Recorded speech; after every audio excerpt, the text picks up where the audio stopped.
Hello, everybody. Welcome to another episode of the Thrive Adoptees podcast. Today, I'm delighted to be joined by Jeff Forney, back on the show again. Right. Thanks for having me. It's Yeah. been too long. It's been too Yeah. long. So, healing. Everybody talks about healing. What does healing mean to you, Jeff? Well, I think I gave it some thought when you told me this is the subject, and I really, and we just kind of mentioned it as we were just kind of shooting the breeze here before we started this. It's the gratitude and staying in a grateful spot with life. And because the more I stay in that gratefulness, my the feeling of not being enough in life dissipates. The comparison to what was their life like being raised by biological parents, and I didn't have that.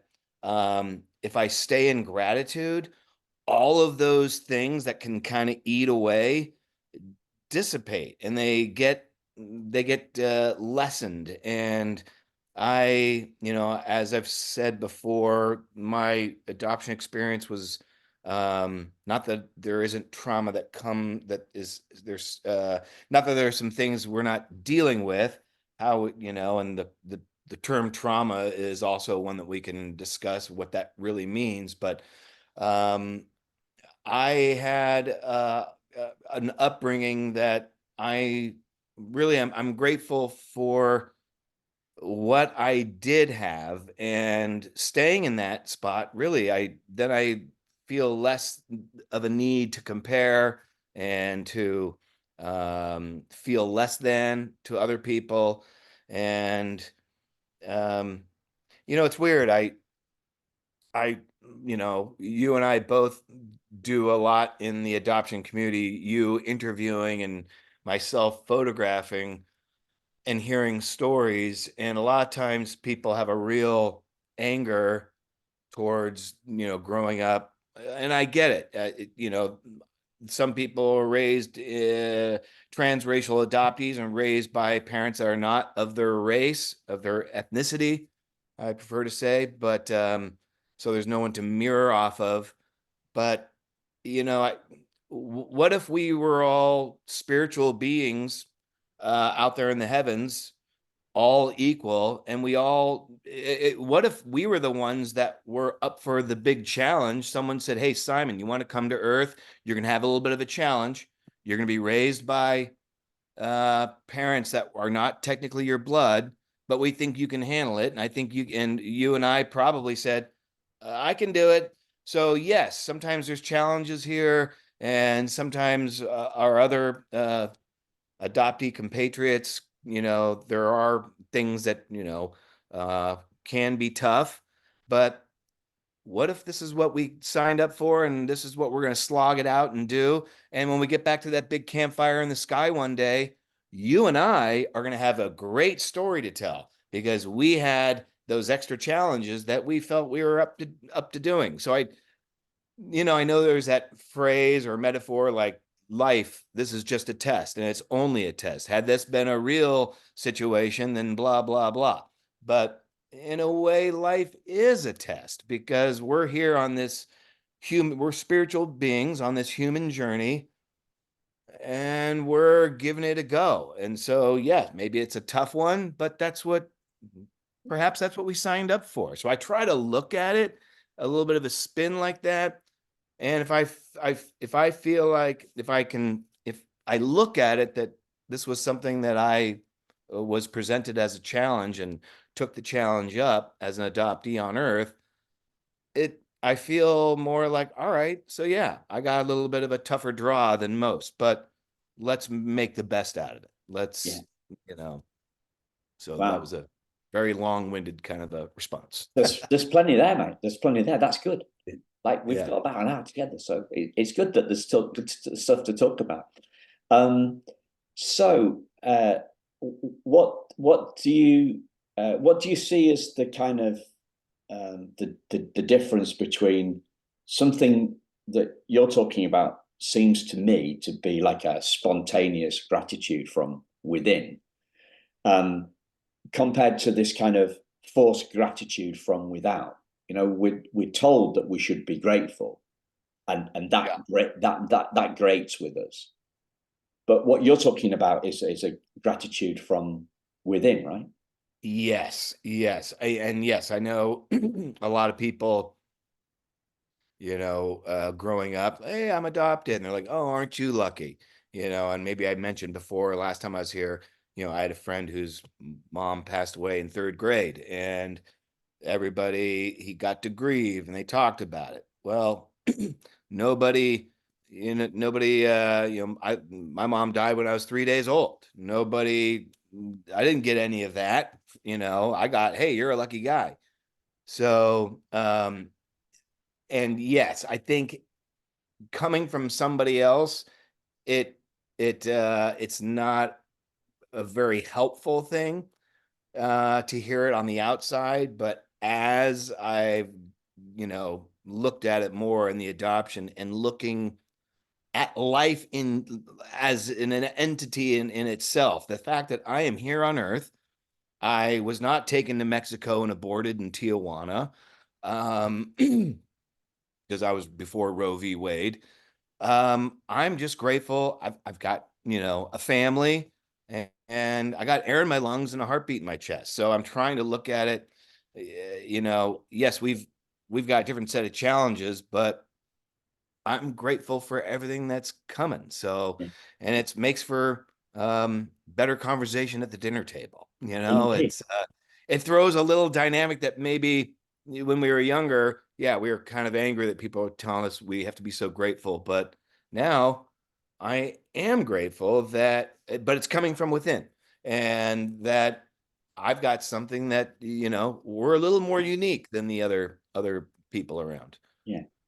So, did you remember when this spontaneous gratitude? Do you remember the first time you kind of felt that, or that idea popped into your head? Or I think I think it's been there, but I think it's gotten bigger and the more I've understood it. But I was kind of, even high school, at university, I I think I even there was little signs of it even back then. I'm an optimist, and I do see things uh glass half full. So from there, though, learning more about uh, adoption and my life, and even as a parent, that's another thing. Adoptee parents that have children, that's a whole. I had a little learning moment with my younger daughter last week, and I told her, I'm like, I'm still dealing with some adoption stuff. And I behaved poorly in that situation. And I'm sorry I reacted. It was something that was more deep seated within me. Um, and there's things to learn in that realm too. But yeah, I kind of lost what you were saying there. But yeah, I feel that I've learned more as I've gone along and gotten stronger in my idea of the uniqueness of it all. yeah, yeah. It is a So me and my missus haven't got any kids. Uh, we were very close. Unfortunately, she was very close to her uncle that died. He died like 2 years ago, and so close that she actually gave him one of her kidneys, right? And Oh, wow. the guy didn't last long after he got this kidney, unfortunately. So this is nothing to do with adoption, but this is everything to do with parenting. This little example I'm going.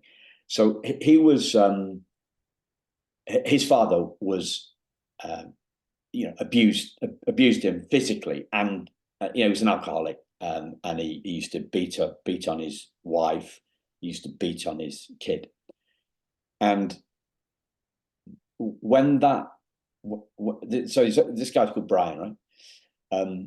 When Brian saw his son for the first time, he had this huge epiphany moment that came to him, that he was not going to be how his father was to him. He was going to be a completely different dad. He didn't have a great, the opposite of a role model in his own father, and he was going to Yeah. completely turn it on its head.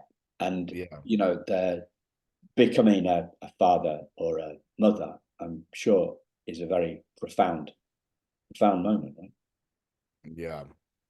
Yeah. It was when I, you know, yeah, I would be changing diapers and, in the middle of the night and just kind of having emotional moments for myself in that I didn't have this, so to speak, to have my own biological mother or father around. And they'll never have to deal with that. Yeah. And, I have still not ever taken a flight with my wife, and I have never taken a flight by ourselves since the kids. We travel as a family together. Sometimes my wife and I drive up to San Francisco from Los Angeles in a car. But are there something that I don't want to abandon my children? I know when they turn 18 and they're adults, and I'm going to have less control of it. But I we've never, and I realize it's something that I've always kind of I've directed it this way for the last 16 and a half years. Well, yeah, I won't get on a plane with my wife and leave my two kids at home. I would, I would be just, I would not like to leave them No. on their own. So my wife has flown with a child, or I have flown, or we haven't done that. So there's something still. I don't want to abandon or have what happened to me and do to my children. So there's still things that I'm still dealing with Yeah. at this age, middle age. Yeah. So, how do you see these two things fitting together? This kind of internal gratitude and this. Um, I think it's a counter. You're talking about the internal gratitude, your gratitude being a counter force, if you like, to this feeling of not being enough. How do those two things um, interact, relate to one another? Say that again? So how does my gratitude interact? So we've all got this fear as adoptees that we're not enough, right? And when we're Yeah. not enough, and we're fearful of more rejection on the basis that we're not enough. And life is about seeing through that and seeing through that belief, that comes off the back of the trauma. So, how does you talked about gratitude for life, and you talked about this in this gratitude counter being like a counter force to your feeling not being enough. How do those two things relate? I think when I dip into those moments of not being enough, I have gotten better at being kinder to myself. Um, I think in the past I can be pretty hard on myself, but if I look at how my childhood and the relinquishment can affect things, I try to allow myself more leeway with stuff, and I try to talk to the inner child, like, the way I would talk to a friend. If a friend came to me and said, "Hey, I don't know if I'm good enough for this job," what would I say to my friend? Like, you didn't get that job because you're horrible at it. You got it because you deserve it. This is what, I'm trying to talk to myself more like I would to a friend or to a family member, because we can say pretty harsh things to ourselves. And I've really kind of learned that saying, treat myself like I would uh, someone else. That, like, if you came to me and said, "Hey, I'm a little concerned about this, Jeff," and I would give you all the reasons why you are doing exactly what you should be doing, why you deserve to be doing this, why your podcast is doing well. Like, I would tell you all these things. And I think that helps lessen that inadequacy. And I really, the more grateful I am, they kind of, one kind of takes over the other, and they mesh together. But now it's only 30% not good enough and 70% sitting in gratitude, or sometimes, but I want to get to 80%, 90%. There'll always be a little something, but I really, I really feel like we can spin it in our head as why we're here. And I was listening to this other Gabor Mate, and he was saying something, but it applied to being adopted. Someone was saying, or maybe someone did ask, what would you say to an adoptee who doesn't, I don't remember the question. Gabor responded and said, anybody who feels that like they were unloved, or that why did I get these parents, or how did I end up here with this life? Well, something more important than your parents wanted you here, and that's called the universe. And the universe is up here, and parents are down here. Something, you needed to be here for some reason. The universe needed you here. They needed Simon here. They needed Jeff here so that we could do this and help others in our community. So it's a nice way of looking at it, that there is still a purpose for us, even though we have more challenges. We're here to learn, and whatever we do learn, share with others so that we can all help each other out. Yeah. So there's a sense of us being bigger than our beliefs that we're not good enough. Yes, I believe we are totally bigger than our beliefs. A lot of times are limiting, the things we tell ourselves, and we're we're diamonds. We are stardust, my friend. We are of the stars, and we are all stars. We can all do whatever we want, really. And the one thing that I got, some adoptees feel like, well, I was raised by Caucasian parents, and I was African American, and I didn't, and I get there's challenges there, but at the same time, and I was raised by Caucasian parents, but I also didn't have, sometimes other adoptees have the issue of assimilating with their parents, or I couldn't be like them because I was not them. I felt out of place. In a way, my being adopted was a freedom for me. I didn't feel beholden to be. My dad was in finance, my mom was a school teacher. I didn't feel beholden to do what my dad did. I didn't feel beholden to do what my mom did, because they knew and I knew I was not them. And it gave me an odd freedom that and especially this happened to me at university, when I told them, hey, I might get into a little something else, or I might not necessarily use my degree at this moment, might get into photography, or modeling and then photography. I felt like there was not, it felt, I wasn't so concerned for their reaction, and I felt like they were going to understand it more because they knew I was not of them. So it kind of gave me a freedom to be who I wanted. And I know some adoptees can see it as it really limited me, and I got stuck, and I never got to be around my biological roots. But if you look at a different way, it allows you to create you have your own palette to paint on. I wasn't painting with a brush that came from my mom or dad, because I can't hold that brush. I biologically can't hold that same brush. So it kind of gave me a freedom to be unique. Yeah. I came up with this. I came up with this progression idea, and sometime last year, And it was the anguish of not feeling enough, right?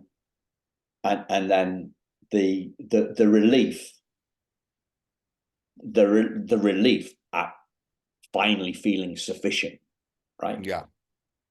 And then the bliss of being infinite.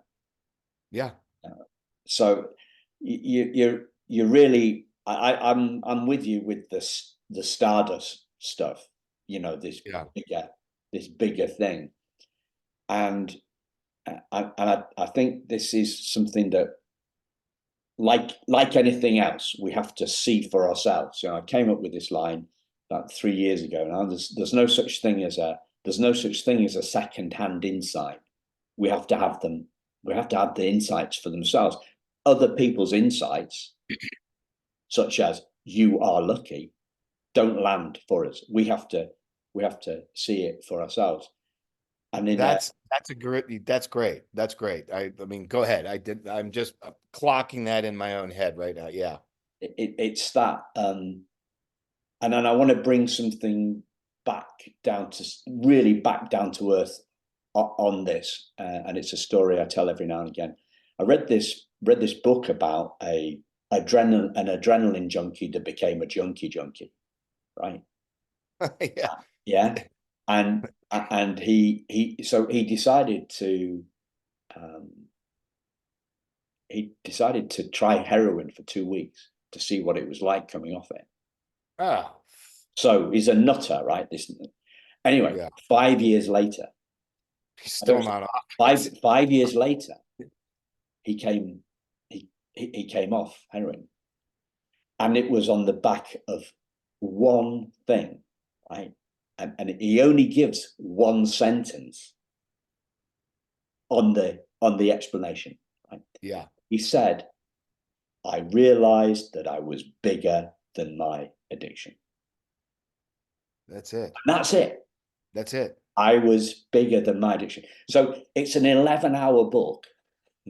It's Yeah. called I've name checked it before. It's by a guy called Ben Timberlake. I can't remember the name of the book, but I'll put it in the show notes. So I put it in. But that thing, right? I am bigger than my addiction.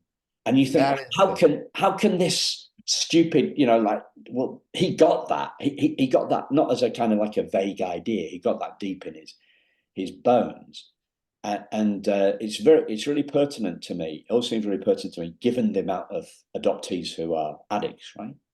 yeah. And how we're all addicted to stuff in a different way, whether it's chocolate, business, retail therapy, whatever, exercise. Like we're all addicted to something different in a different level, as well as the booze and drugs, which are so prevalent within the adoptees. But it's that size of that impact and the identity piece, Yeah. like yeah. So I don't know what you make of that. I think that's really it. We are bigger than our addiction or our adoption or whatever shun we want to come up with. We are bigger than it. But I think it's a rare person that comes out of the gate and is going through grammar school at the age of 8, 10 years old that is really tracking that idea. I think we all go through the process of, oh, these shoes are too tight. And boy, my toes are hurting.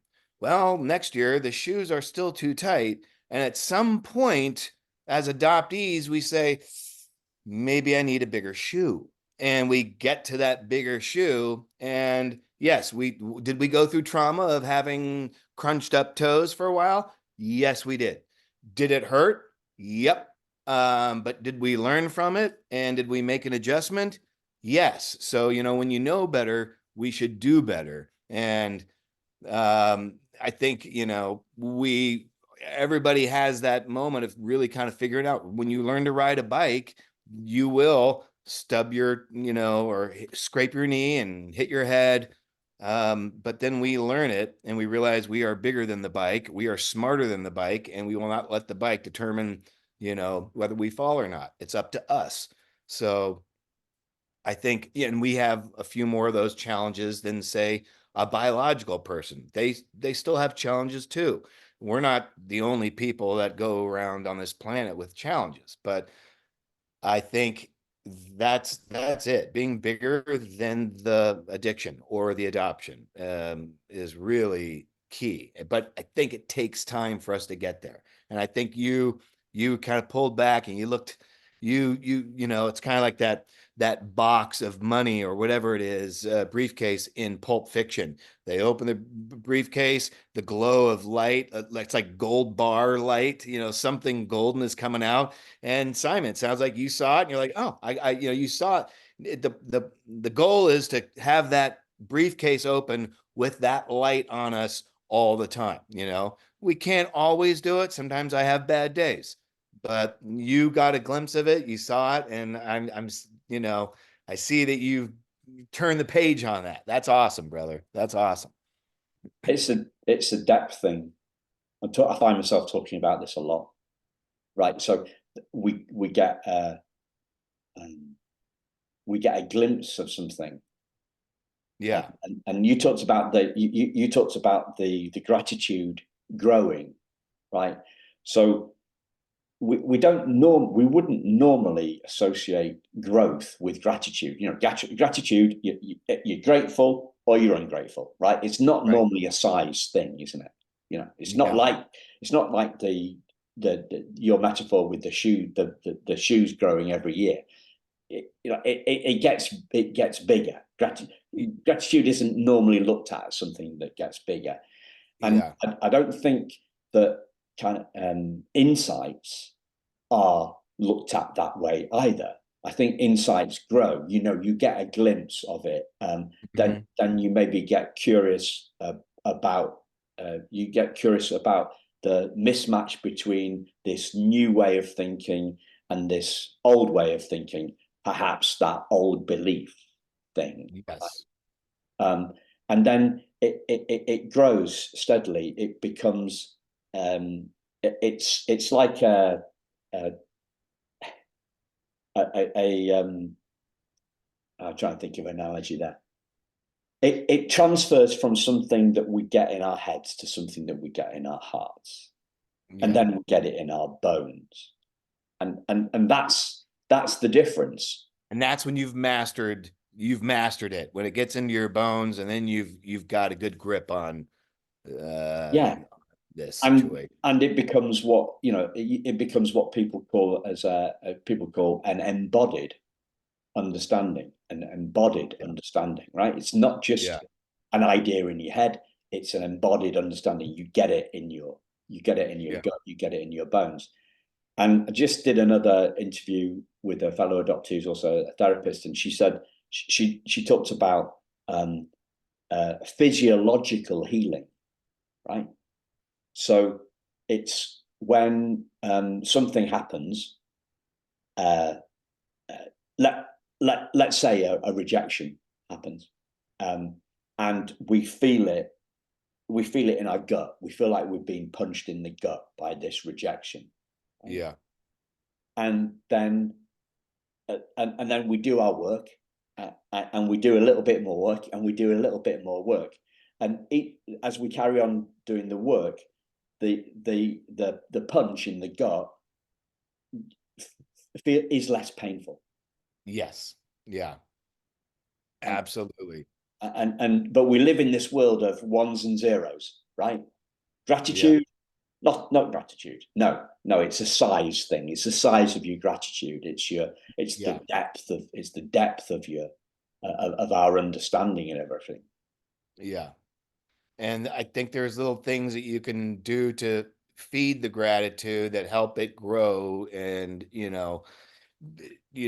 as you go, gratitude, yes, can grow and it increase, and then eventually we're embodying the whole gratitude, and it makes things a lot less I don't stumble over things. Things are less painful. I don't know if I mentioned on the last, I don't know if this had happened, but I don't know if I told you, my birth mother has told me the same thing for 30 years of how I came to be. And then a year ago, she told me, well, you were kidnapped.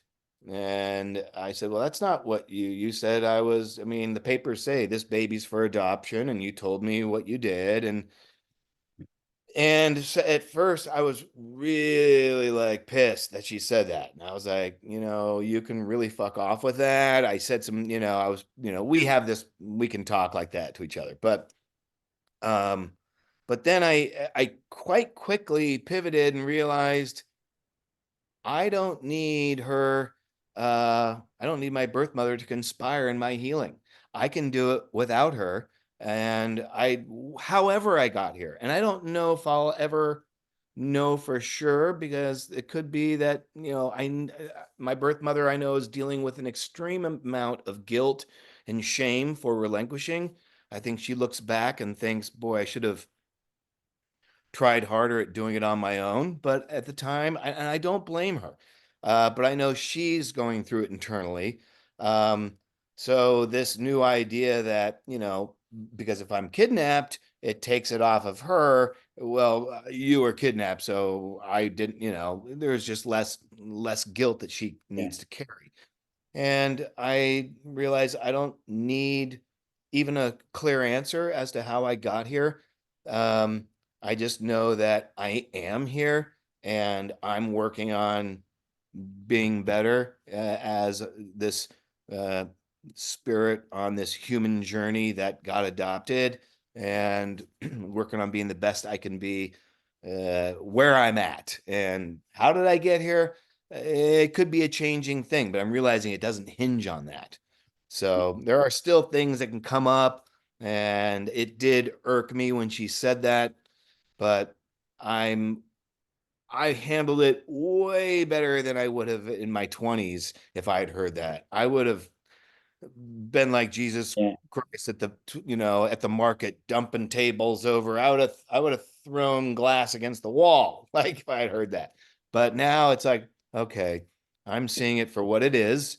I realize there's a lot of people that got into this uh, adoption mosaic quite innocently.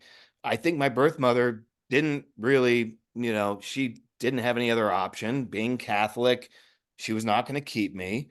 Her parents were not going to allow that. They weren't going to pay for the last years of university. So I don't think that she had any any bad intent. Um, and I think my parents who adopted me, they came at it innocently, looking for a child that needed a home. Yeah. And you and I definitely came into this situation innocently. We were the product of, what we were the product of. Like we came in innocent. So I think, I know there are some bad behaviors within the adoption world, but I'm giving my birth mother a little more lenience, and my birth father, who's a little bit of a nut himself, and I'm not worrying about it. I'm gonna let things unfold as they do. So, and it's come with age Yeah. and looking at it, and I think you and I have been kind of digging deep, and it's showing. Yeah. Yeah. Oh, I forgot to say, you mentioned diamond earlier on. So Diamond, yeah. since last time we spoke, I think I've changed the Thriving Adoptees logo to a diamond, right? So there's a reason for that, ladies and gentlemen. Yeah. There's a reason for that. Yeah, no, we're one of the most unique people in existence on this planet. We're a minority hidden in plain sight. We don't have any specific look to our minority. We are of all ethnicities and religions and whatever, all in this, and nobody would know who we are unless we raise our hand and say we are. Yeah. Um, and I think we're getting some voice out there. And I think you're giving voice to a lot of these people. I think what I'm doing as well, coming from a different angle.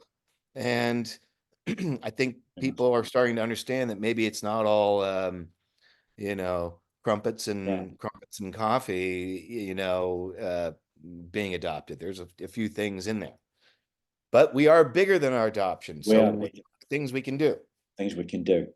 So metaphors kind of sometimes run out of steam, but like a diamond's value is set by the market, right? Yeah. Our value is infinite, right? That's Yeah. kind of how I see it, and that's the reason for the diamond on the Yeah. logo, and that felt embodied understanding of Yeah. us. So you talked about spiritual beings, Yeah. yeah, and I love that quote. I haven't used it for a while. The quote is that we're not human beings having a spiritual Spirit experience. We're spiritual beings having a human human. experience. Yeah. And some people go further than that and say, well, we're one spiritual being, and in that sense, we are the universe because there's only Yes. one of us, or we are consciousness. Yeah. It's consciousness. We are the whole shebang. And for me, the spiritual being is that part of ourselves that is unwounded. The trauma is in the human experience, not in the essence of who we are. Yes. And I think if you can look at it that way, and I find it helps me, and not everybody will look at it that way. They have maybe other ways of, dissecting it. But for me, if I see it as a spiritual being, on this journey that quite possibly I signed up for. Somebody said, "Who wants to be Jeff Forney down there? Who wants to be Simon Ben?" And we said, "Well, I'll give that a shot." But it hasn't affected our spiritual being. Yes, in the human world, it was a little weird, and we weren't raised by our biological roots, so that brought certain things to our life, but we are still intact spiritually. We are still ourselves. I'm with you on that, man. Yeah. So have you seen this video, the rock paper scissors thing? I saw you talking about it. Yeah. No, Yeah. I yeah, I love that. like it. I think it's I'm a great. modest guy. I'm a modest guy, really. I am. But I'm just so chuffed with myself for this metaphor. I've been looking for, and it's funny because I'm going to be running a course with, some webinars.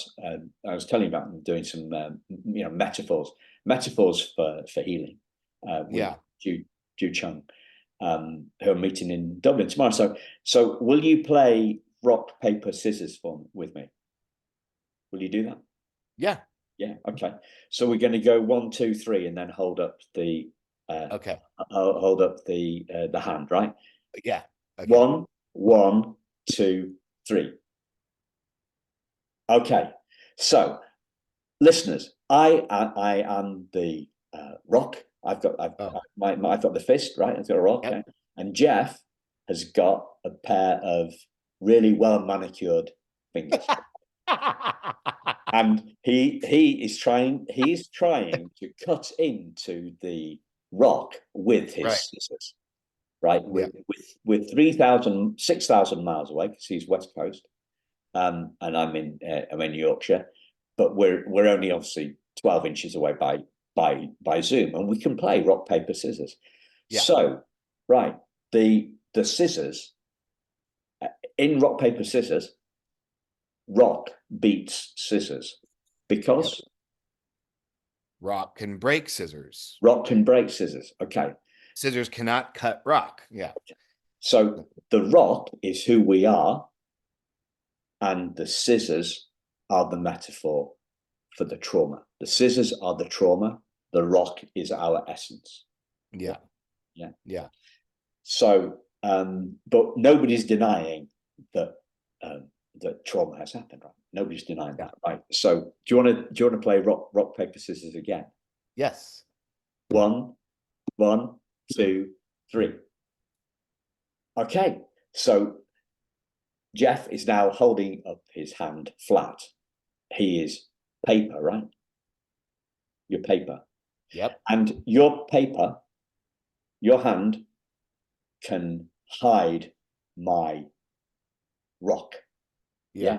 Paper beats rock. So the paper is the trauma and the rock is us. So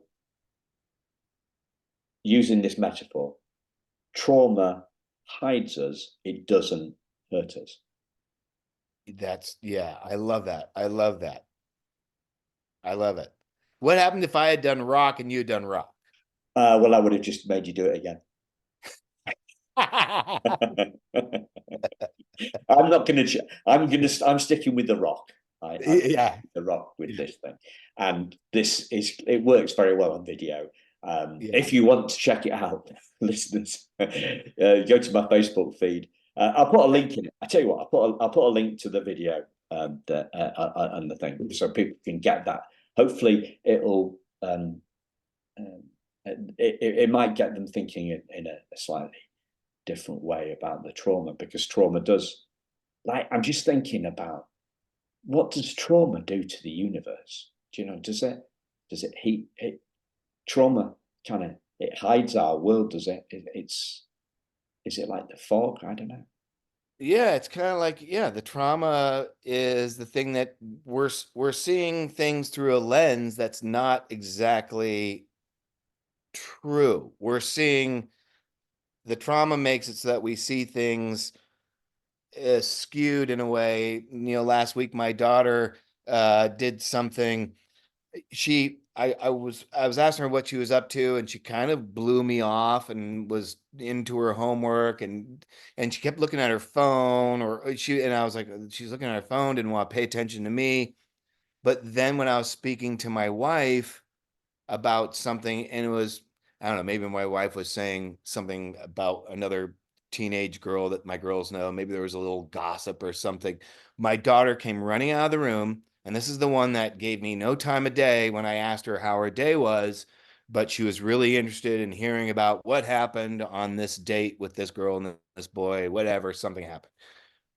And I took it personally that she wasn't interested in what her dad had to say or asked her questions. She was only interested in what the date that happened with the girl and the guy. And because of my trauma, or my,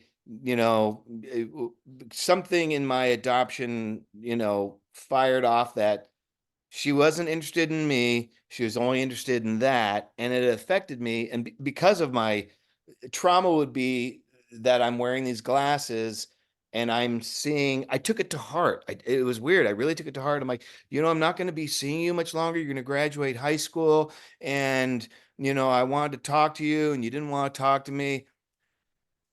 And that was all coming from an adopted father. And if I had seen it for really what my wife later was like, she just wanted to hear, well, she was just into her phone for a moment, and then she wanted to hear how the date went. Like, but you made it a whole thing that she doesn't care about you. So that's what trauma is for me. It's not something that I can't recognize, and I kind of quickly, I talked to my wife, and then I recognized it, and I realized, yeah, that's something that I wasn't good enough, whatever that, and it came up in that way. And I felt that my daughter was blowing me off in a way or something. So that's where it'll do it, because the reality was, if I take my glasses off, that's really not what happened. But I saw it that way because I remember the last time I touched the hot plate, I got burned. So I'm going to start reacting that same way. Um, so the more we can learn about ourselves and realize that things that happen to us younger are merely, it doesn't mean it's going to happen again, and we can learn from these things and how to navigate them with understanding and more patience. And you know again, gratitude can be thrown in there, but that's how I reacted last week with my daughter. So that's a perfect example. And I told her, I said, look, Yeah, dad as an adoptee, sometimes things hit me a little harder, and I'm sorry. I'm working through them. I'm not perfect. I'm learning a lot from you as much as, I'm probably learning more from you than you are from me. And I apologize, and I'm working on it. Dad's working on it right now. And that was it. But that's where the adoption showed up. And here I am. I'm middle-aged, and it really affected me. And so then I got emotional talking to my daughter about it, because I just felt bad that I got pretty angry with her. So that's it. yeah. Wow. The metaphor of the lens, I think, is really great on that, and summing it up. And I heard something on this lens metaphor. I'm not sure how do I put it.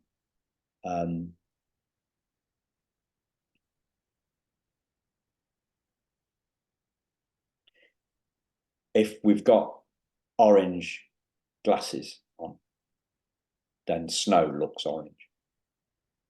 Yeah, absolutely. So trauma as the lens Yes. makes the world look different until we see otherwise.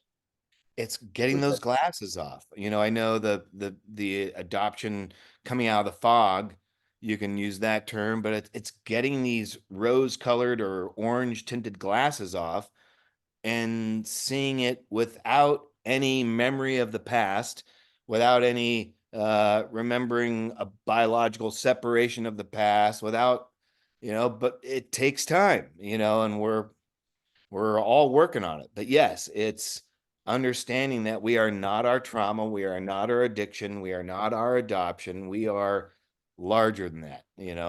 I wish I knew this at 22, but I didn't. you know. Yeah, But maybe people will be learning from you and I, and we can help those that are hoping or have these thoughts and don't feel guilty for having these thoughts, feel guilty about sharing these thoughts with their adoptive parents. They don't know where to turn, and they're not yeah, alone. yeah. Yeah. Brilliant. So is there anything else you'd like to share, Jeff? Man, I could, go get a coffee and we could sit for another couple of hours here, Simon. I mean, we can just keep talking and talking. Let's do it. Well, let's do it again later in the year, yeah? Yeah, no, I love checking in with you, brother. It's great. You're like, it's like being home.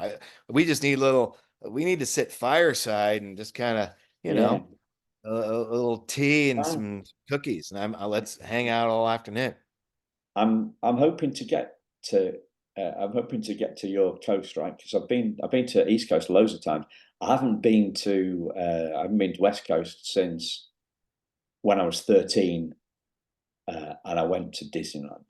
So I'm now 57, so it's 44 years. If my maths is correct, it's a long time since I've been to West Coast.